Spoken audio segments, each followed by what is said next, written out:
안녕하세요. 명쾌한 최원장입니다. 진료를 하면서 정규 영상을 일주일에 2번씩 올리는 게 마냥 쉽지만은 않습니다. 치료는 환자분이 오시면 그때 맞춰서 치료를 하면 되는데, 오늘은 또 카메라 앞에서 무슨 말을 하고 유튜브에 올려야 하나, 뭔가 하나의 논점을 잡아서 기성전결로 이야기를 끌어가는 것이 환자 치료와는 전혀 다른 분야이기 때문에 이 또한 쉽지는 않습니다. 저도 매일 새로운 도전에 직면해서 살고 있는 중이죠. 그런데 얼마 전에 데스크로 한 유방암 환자의 문의 전화가 왔었다고 합니다. 명쾌한 알러지 치료의 암 클리닉 컨셉에 대해서 설명을 해드렸는데요. 유튜브나 블로그에 유방암 치료 사례를 올려놓은 게 없어서 제 말을 믿어주기가 어렵다고 하면서 그냥 전화를 끊으셨다고 합니다.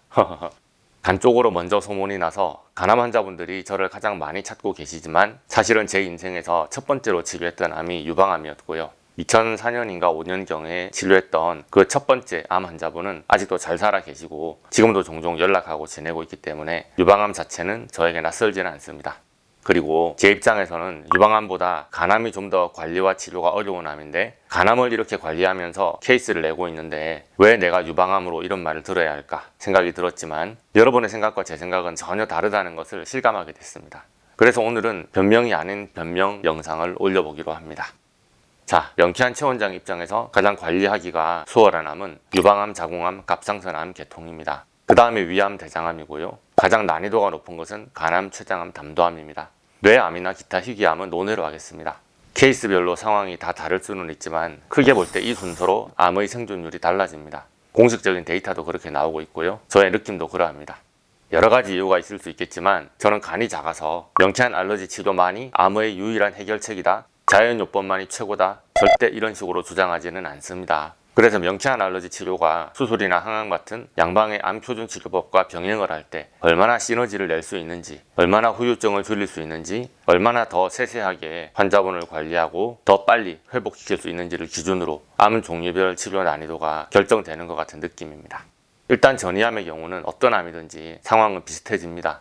그래서 아직 전이되지 않은 원발성 암의 경우만 국한해서 말을 해보겠습니다. 1기암의 경우는 수술이 잘 되면 웬만하면 회복되니까 논외로 합시다. 2기나 3기암을 기준으로 할 때 암 치료에서 핵심은 얼마나 잘 먹고 잘 견뎌낼 수 있는가에서 70% 이상이 결정을 하게 된다고 생각합니다. 암 환자분들의 40에서 60%가량이 영양실조 상태라는 통계가 있습니다. 잘 먹고 잘 소화시키지를 못해서 악액질로 빠지게 되는데, 잘 못 먹어내는 환자분들이 수술이나 항암 등 이 괴로운 과정을 견딜 수 있을 가능성은 현저히 낮아집니다. 영양실조가 오지 않아야 암을 이겨낼 수 있고요. 또 견뎌내는 힘의 차이가 예후를 결정하게 된다고 봅니다. 그랬을 때 어떤 암에 걸렸을 때 비교적 잘 먹을 수 있을까요? 어떤 암으로 고생할 때 먹기가 힘들까요? 제 입장에서는 이야기가 너무나 명확하고 간단해집니다. 갑상선암이나 유방암, 자궁암, 전립선의 경우는 2기나 3기 정도일 때 대부분 전절제술을 하게 됩니다. 그리고 수술 전후나 혹은 수술이 안 되는 경우라면 화학이나 방사선 항암요법을 하게 됩니다. 이 과정이 많이 힘들죠. 구역질도 나고 힘도 없고 입맛도 없고 아무것도 드시기가 힘들 겁니다. 그런데 여러분 잘 생각해 보세요. 갑상선이나 유방암, 자궁과 전립선은 소화기의 문제가 아닙니다. 수술 후에 회복이 힘들고 항암 자체가 많이 힘들지만 구역질이 나는 것은 화학요법이나 방사선의 영향일 뿐, 먹고 삼키고 소화하고 흡수하고 배설하는 과정 자체에 무슨 큰 병이 생긴 것은 아닙니다. 그래서 잘 드시고 잘 버티고 잘 견디면 잘 회복될 수 있습니다.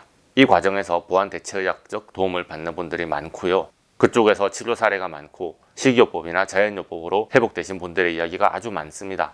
저는 이 과정에서 명쾌한 알러지 치료로 몸이 잘 흡수하고 영양소가 제 역할을 잘하며 수술이나 항암으로 죽이지 못했던 암세포를 면역계가 스스로 대응하고 항암이나 방사선 과정의 후유증과 부작용을 줄여주는 치료를 하고 있는 겁니다. 잘 먹고 잘 견디시기만 하면 얼마든지 이겨낼 수 있으니까 힘을 내시고요. 그러나 대장암, 의암은 소화기계, 즉 입으로부터 항문까지 이어지는 소화관에 발생한 암입니다. 애매한 위치에 발생한 3기암이라면 수술을 못하는 케이스가 있을지도 모르겠습니다. 그러나 웬만하면 수술을 할 수 있을 것으로 생각합니다.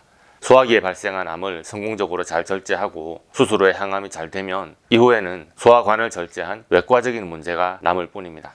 위암 수술 이후라면 위장에서 시간을 끌지 못하고 음식물이 소장으로 바로 넘어가기 때문에 덤핑 증후군이 수술 직후에 가장 큰 문제가 될 겁니다.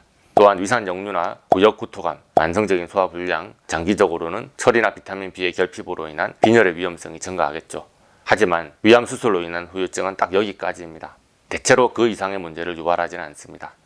대장암 역시도 마찬가지겠죠. 하행결장에서 직장 사이 부위를 절제하는 경우가 가장 많은데요. 직장은 대변의 저장고 역할을 하는 장기죠. 직장을 절제하고 나면 대변을 잘 참을 수가 없습니다. 수시로 화장실을 자주 가야 하거나 심한 경우에는 장루를 차야 하는 후유증이 남습니다. 대장암 3기 이상인 경우 또 주변의 신경이나 임파선까지 수술하면서 방광이나 주변의 장기도 영향을 받기도 합니다.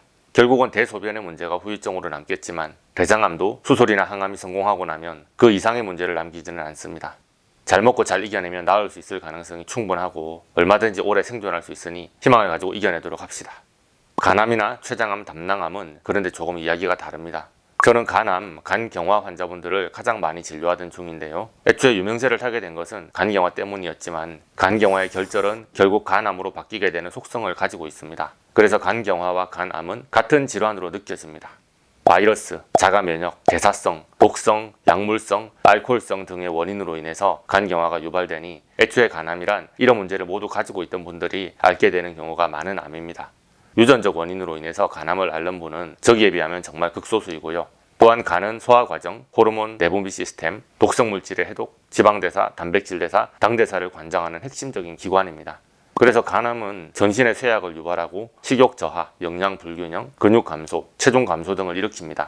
결국은 악액질을 유발하는 패스트 트랙을 타게 됩니다. 또한 간, 췌장, 쓸개는 서로 간에 영향을 주고받는데요. 췌장은 인체의 주된 에너지원인 당대사를 주관하는 컨트롤 타워입니다. 췌장암은 가장 발견이 어려운 암 중에 하나고요. 증상이 보이면 이미 많이 진행돼서 말기일 때가 많습니다. 또한 수술이 가능한 경우도 흔하지가 않아서 생존율이 아주 낮다고 알려져 있습니다. 애플의 창업자인 스티브 잡스 역시 췌장암으로 사망했다고 들었는데요. 설마 돈이 없어서 치료를 못 받았겠습니까? 담낭암 역시도 마찬가지입니다. 췌장에서 췌장액이 나오는 관과 담낭에서 담즙이 나오는 관이 합쳐져서 십이지장으로 연결이 됩니다. 담즙은 지방의 소화에 도움을 주고 간 해독후에 발생한 노폐물들을 처리하며 콜레스테롤 대사를 조절합니다.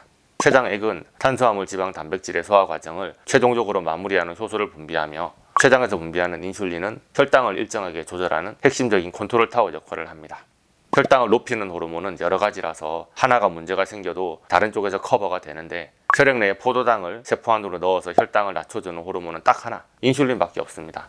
그래서 인슐린이 잘못되면 세포가 에너지를 생산할 수 없고 먹은 것을 에너지로 전환할 수가 없게 되면 생명이 살 수가 없는 거죠. 그래서 간암이나 담낭암, 췌장암은 그저 음식물이 지나가거나 소화시켜 흡수하는 소화관에 암이 생겼다는 수준을 넘어서 인간이 먹고 살아가는 과정을 총망라하는 물질 대사에 직결탄을 날리게 됩니다. 생존에 직결된 문제이기 때문에 생존율이 낮을 수밖에 없죠. 그래서 결론은 암 환자분들이 잘 먹고 잘 소화하고 또 흡수한 것들이 몸에서 제 역할을 잘 하게 할 수 있느냐가 암의 회복률을 거의 좌우하게 됩니다. 2기, 3기 암 환자분들 수술이나 항암 후에 못 먹고 약해지면 결과가 뻔하게 됩니다. 그리고 잘 먹는 것도 중요합니다만 먹은 음식이 암이 줄어드는 데에도 도움이 돼야 한다는 것, 먹은 음식이 몸에 약이 되도록 만드는 것이 더 중요하다고 생각을 했습니다. 이게 바로 명쾌한 알러지 치료의 핵심입니다. 정리를 해보겠습니다. 유방암, 자궁암, 갑상선암, 전립선 암의 경우가 그래도 식단의 난이도가 가장 낮습니다. 비교적 암을 견뎌내는 과정이 제일 쉽다고 볼 수 있습니다. 그 다음이 대장암과 위암일 텐데요. 위나 대장을 절제하게 되므로 일정 기간은 식사에 불편을 겪을 수밖에 없죠. 그러나 그 기간이 지나고 나서 수술이 성공적으로 되기만 한다면야 전보다는 더 편하게 드실 수 있을 걸로 생각됩니다. 가장 어려운 것이 간암, 췌장암, 담도암입니다. 그런데 암의 종류를 막론하고 항암 치료를 하시는 분들은 대부분 미각변화, 소화기능 저하, 구역감에 시달립니다. 안 그래도 밥이 잘 안 먹어지는데 그동안 제가 식이요법을 빡빡하게 지도하다 보니 먹기가 너무 힘들다는 컴플레인을 많이 들었습니다. 명쾌한 최원장이 꾸준히 주장하는 것은 하나입니다. 알러지가 치료되지 않은 것은 몸에 해를 준다는 것입니다. 그것이 설령 몸에 좋다고 알려져 있는 신선한 야채든 몸에 좋은 약초든 통곡물이든 유기농이든 상관이 없습니다. 자연식을 정말로 열심히 잘 하시던 분인데 막상 검사를 해보니 이런 것들이 다 안 맞는 경우를 제가 너무 많이 봤습니다. 그래서 지금까지 좋은 것만 골라서 드시며 사셨는데 효과가 별로 없었던 것입니다. 저는 명쾌한 알러지 치료가 이런 분들을 도울 수 있는 핵심 치트키라는 것을 날이 갈수록 점점 확신하게 됩니다. 그러나 아무리 좋은 것도 견딜 수 있어야 시도를 할 수 있게 되고 맛이 있는 것을 잘 먹어가면서 할 수 있어야 견딜 수 있는 힘도 나오는 거 아니겠습니까? 그래서 저도 지금까지 계속 이 부분으로 정말로 많이 고민했고 많은 자료나 다른 의료인들의 견해도 많이 참고해 보기도 했습니다. 일단은 좀 더 편하게 잘 드실 수 있게 해야 한다는 것을 전제로 여러분을 더 도와드릴 방법을 찾으며 구상하고 있습니다. 그래서 간경화와 암에 대한 식이요법을 큰 틀에서 변화를 줘야겠다고 생각했습니다. 그 이야기를 해보고 싶은데 또 이야기가 길어지니 이 이야기는 또 다른 영상에서 깊게 풀어보도록 하겠습니다. 아무쪼록 암 환자분들 기운 내시고 힘내세요. 저도 열심히 하겠습니다. 오늘의 영상이 도움이 되셨다면 좋아요, 구독, 알림 설정 부탁드리겠고요. 질문 있으신 분들은 네이버 톡톡이나 유튜브에 댓글로 문의해 주시기 바랍니다. 감사합니다.